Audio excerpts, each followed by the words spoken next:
What is up, everyone? Welcome back to the Maternity Leave Trading Quest.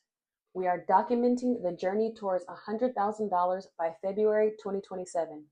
Today wasn't just about the numbers, it was a massive lesson in trade management and vehicle selection.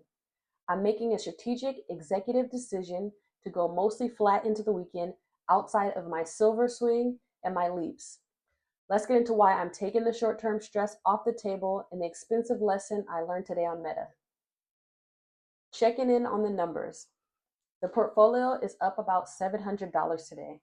We're seeing some green across the board in our leaps, short swing, specifically with Snap and QS holding strong. However, SLV gave back all the gains today as the semiconductors pulled back and shifted the market sentiment. It's a reminder that green can turn quickly in this current environment we're in, but we are staying the course on our higher time frame thesis.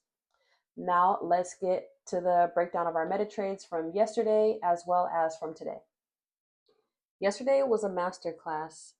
A profitable day trade in a June swing for Meta carried me into today, but today I broke my own rules by taking a 1 DTE day trade, and my rule was to have at least 3 or 4 days of time to avoid the tragic Greeks. Okay, I had the chance to close in the green, but I held out for like a perfect hit of the previous week high, which I mentioned in the last video.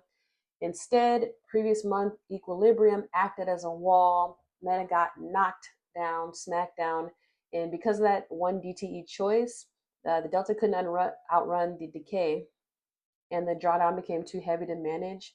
I was like basically 4th in inches from the previous week high, but got smacked down. So let's review the charts and see where I should have exited and my plan for tomorrow with Meta.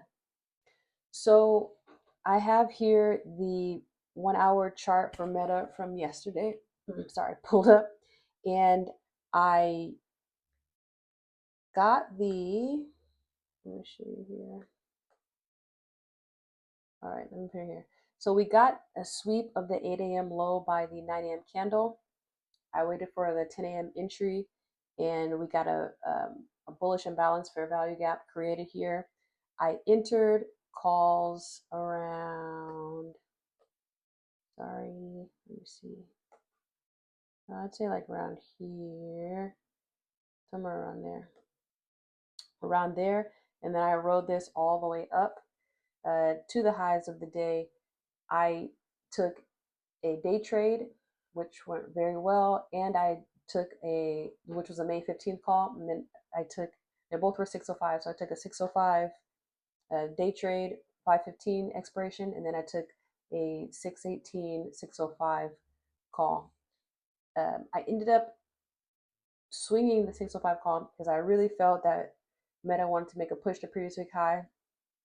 It did so, but then unfortunately, I got greedy, which is one of the things I really want to be working on in this next like 9 months. That's like my biggest issue, the biggest problem with discipline.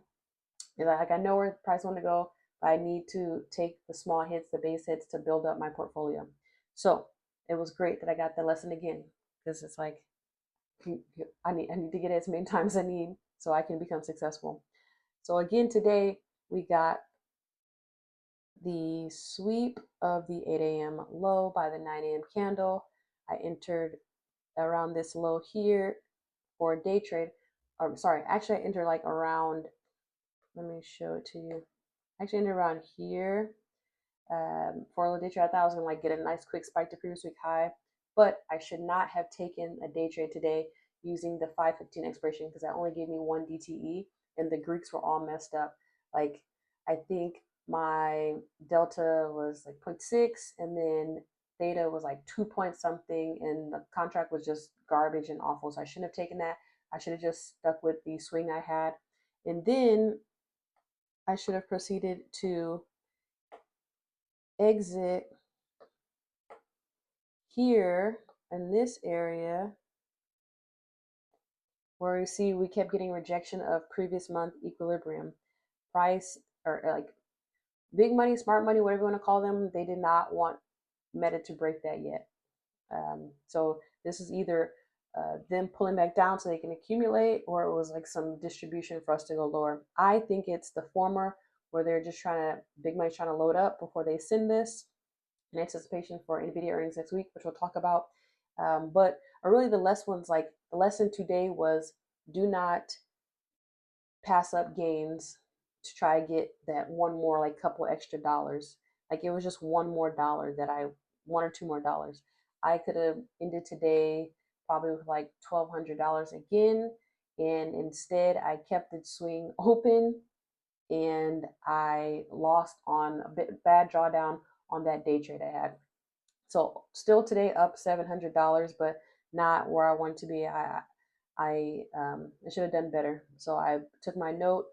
My one lesson for today is basically like, you get fourth and inches, take the money, don't be greedy, especially when you have those high time frame levels that are very close and you have a big level like previous month equilibrium. That's the time to take money off the table. So I'll be swinging.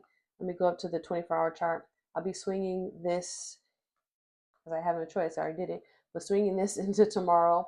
I did like that we got a bullish imbalance, fair value gap on the 24-hour. That 618.88 was a big rejection for us, as well as previous month equilibrium. I would love if this shot up to previous week high, or that 628.41 tomorrow. I'm going to cash it out and move forward from there. I'm looking to close my remaining meta swing tomorrow. I don't want that stress of holding a shorter dated contract over the weekend, especially with NVIDIA earnings next Wednesday. Monday and Tuesday are likely to get very silly as the market is hunting for liquidity, trying to shake people out. So I'm going to go flat into the weekend, except for my silver swing and my leaps. The silver swing after hours is getting smacked, crushed, but I do have 3 months on that contract, so I'm just gonna let that sit. And I do have the 50% loss as my level to get out. So I'll be sitting on my hands for new entries probably really until next Thursday. I still love the weekly setup with Meta. We're a low high discount, and I expect runs to highs at the previous month high eventually. Total portfolio is trending in the right direction, and we're staying mechanical with everything. So tomorrow is about execution and clearing that meta position I talked about, so I can enjoy the weekend stress-free. If you're following the journey, how are you playing the NVIDIA pre-earnings volatility? Drop a comment below and let me know. I'm Kel with Golden State Capital, and remember, we're always trading level to level. The Maternity Leave Trading Quest continues.